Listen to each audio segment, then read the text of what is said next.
9h04, estamos ao vivo com a Carol Nogueira lá no Salão Verde essa manhã. Bom dia, Carol. A saber agora a expectativa, dos líderes essa manhã sobre as votações da semana.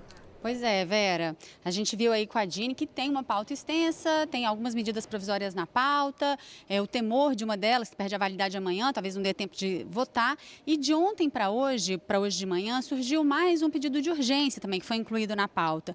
É o pedido de urgência ao projeto 7684 de 2014, que muda trâmites na Justiça Militar. A principal alteração é o deslocamento de competência do julgamento de civis envolvidos em crimes praticados por ou contra militares.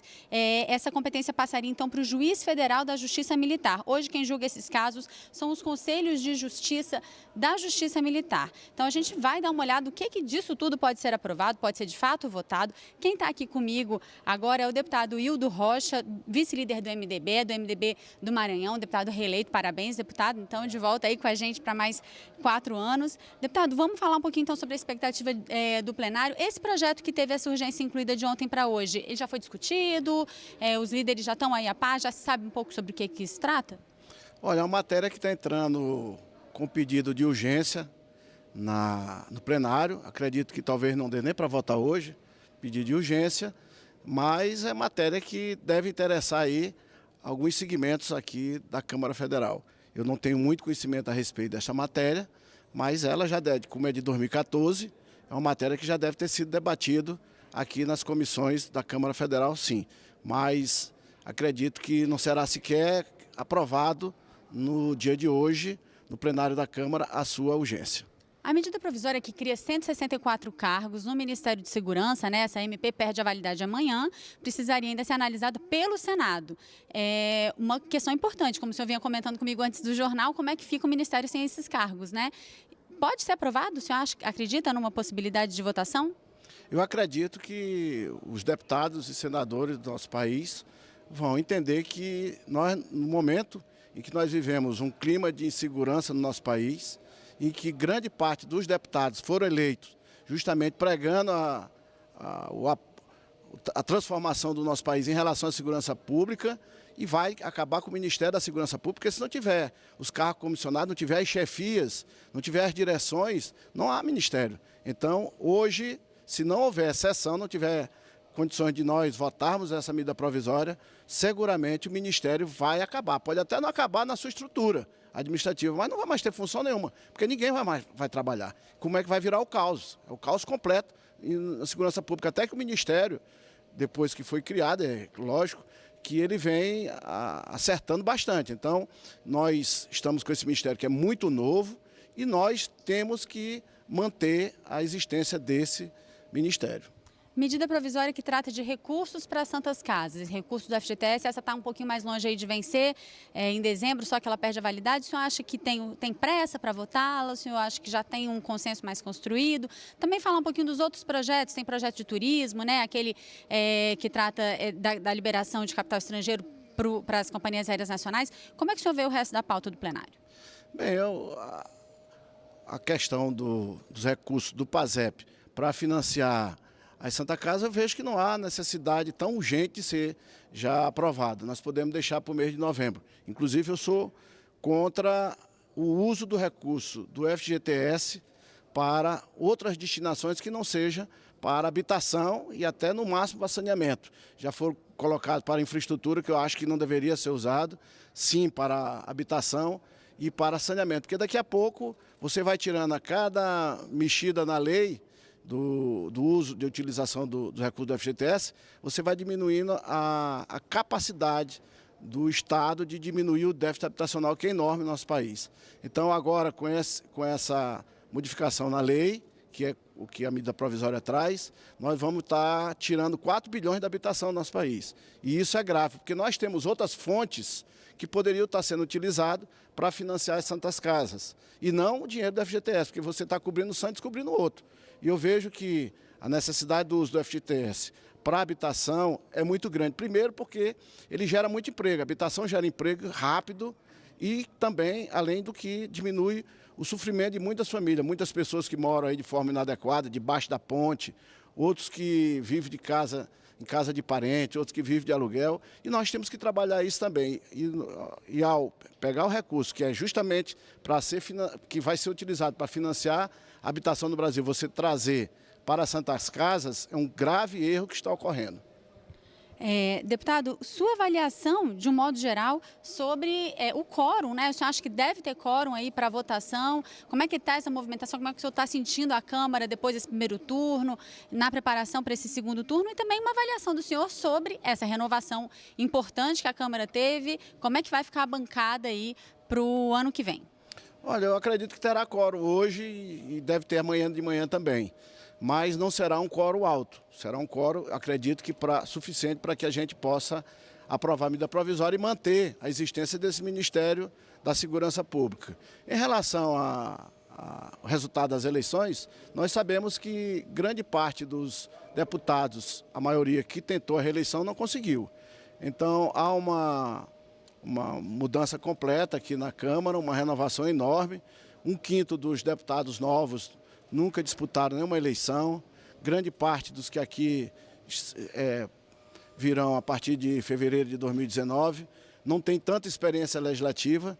Nós temos uma Câmara nova, uma Câmara que certamente saberá usar das suas atribuições e manter a nossa democracia e ajudar no desenvolvimento do nosso país. Infelizmente, a Câmara que virá aí é muito mais conservadora do que atualmente.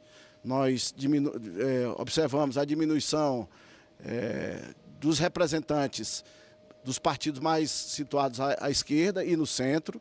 Há uma grande quantidade de deputados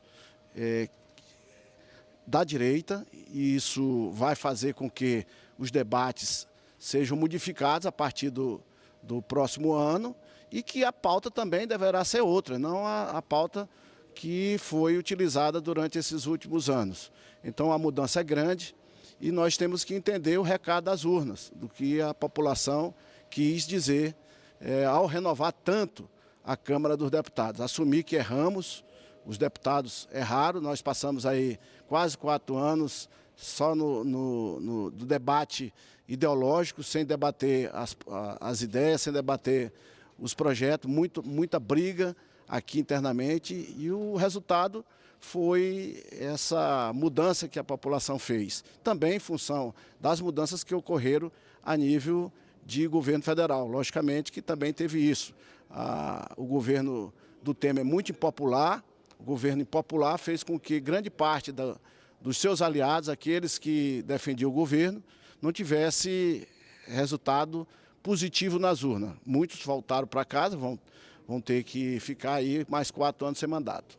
Deputado Hildo Rocha, eu agradeço muito a sua participação aqui com a gente. Quem chegou agora foi o deputado Zé Guimarães. Vou conversar um pouquinho com o senhor também, começando com esse assunto que eu terminei de conversar com o deputado Hildo Rocha sobre a renovação aqui na Câmara, sua expectativa para esses próximos 4 anos de mandato. A Câmara muda muito de cara a partir de agora? Eu acredito que toda eleição, nem menor ou maior proporção, há uma renovação. Na passada foi 40% e agora em torno de 52%. É uma renovação grande, não significa renovação das ideias e nem de causas. Pode significar também um conteúdo pior ainda. Evidentemente que nós temos que aguardar o resultado do segundo turno. Nasce um novo país, independente de quem ganha a eleição, e a Câmara tem uma enorme responsabilidade do ponto de vista do país. Eu sempre digo, eu fui reeleito um dos mais votados no meu estado, né? E eu sempre digo, a Câmara jamais deveria ser uma extensão do Poder Executivo. Em todos os governos, a tendência é essa. E acho que essa é a principal mácula do Parlamento brasileiro. Ele se transformou numa extensão do Executivo.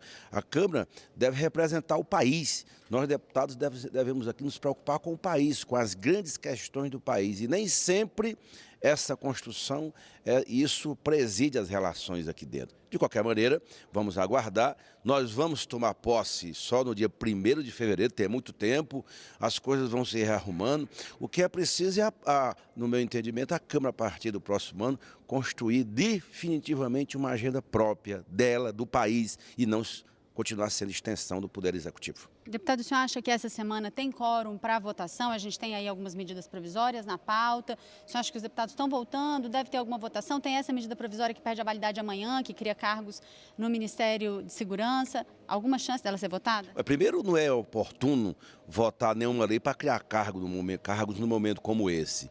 Deveríamos, até o final do ano, nos preocupar em votar uma coisa central aqui, que é o orçamento para 2019. Discutir bem o orçamento, discutir os projetos de cada estado, as prioridades, quais projetos nós vamos contemplar em função das restrições fiscais e da grave crise que o país está vivendo. Deveríamos nos preocupar fundamentalmente com a discussão do orçamento. As pessoas parecem que não têm juízo. Eu já ouvi gente de ontem para dizer, não, nós vamos voltar a discutir a PEC da Previdência. Mal terminou a eleição, que, aliás, muitos não se reelegeram por conta das votações que ocorreram, reforma trabalhista, PEC de Previdência. Então o país está numa encruzilhada histórica. Evidentemente que a renovação foi também por conta disso. Nós da oposição não vamos votar nenhuma matéria para criar cargo. Isso é um despropósito com o país. Então vamos deixar as coisas como estão, votar o orçamento e esperar um novo governo. Deveria ser esse o comportamento de todos nós. De ontem para hoje, deu entrada na pauta mais um pedido de urgência para votação no projeto hoje, que não estava na pauta até ontem, é o projeto 7684, que trata aí de a mudança no trâmite da Justiça Militar. Esse projeto já era conhecido? Você acha que pode-se chegar a um amadurecimento numa discussão disso? Claro que nós não vamos aceitar. Se quiserem introduzir pautas que não estão sendo discutidas, não estavam tramitando, a oposição vai para a obstrução. Eu volto a dizer, não tem que inventar a rota e caminho. Nós temos que nos preocupar com o orçamento. Nós estamos chegando já praticamente em novembro. É um mês e meio e as demais matérias se colocam para o próximo ano. Não dá para votar isso. Evidentemente, nós não vamos votar sem conhecer a matéria. Não se sabe nem por qual razão. Deve ser algum entulho que está por aí que quer aproveitar essa onda de dispersão aqui dentro para votar. Evidentemente, nós não vamos aceitar isso. Deputado Zé Guimarães, obrigada pela sua presença aqui com a gente. A gente volta ao estúdio com a Vera.